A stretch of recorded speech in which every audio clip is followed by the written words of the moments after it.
কিছু কিছু বাইকারের কাণ্ড কারখানা দেখলে মনে হয় যে হয়তোবা আগে তারা অটোরিকশা চালাইতো, এরপরে কোনো কারণে অটোরিকশা সেল করে বাইক কিনছে, কিন্তু তাদের নেচারটা এখনও অটোরিকশাওয়ালাদের মতোই আছে।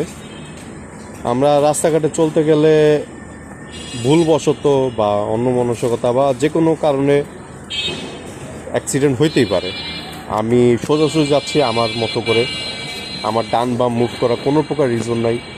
এক বাইকার সুন্দর মতো সেও যাচ্ছে তার মতো, কিন্তু সে আস্তে আস্তে আস্তে আস্তে ডান দিকে চাপ দিল, মিররে বাড়ি লাগে এরপরে বলতেছে কি, আরে ভাই কী করলেন, কেন চাপ দিলেন? সো আমি ওনাকে বোঝানোর চেষ্টা করছি যে আমি আমার মতো যাচ্ছি, আপনি এসে চাপ দিয়েছেন, কিন্তু উনি মানতে নারাজ। তো ভুল যে কেউ করতে পারে, ভুল করাটা দোষের না, কিন্তু ভুল করে ভুল স্বীকার করাটা একটা ভদ্রলোকের কাজ। আর ফালতু লোকরা ভুল স্বীকার করবে না, উল্টো তাদের পক্ষ থেকে কাউন্টার দিবে।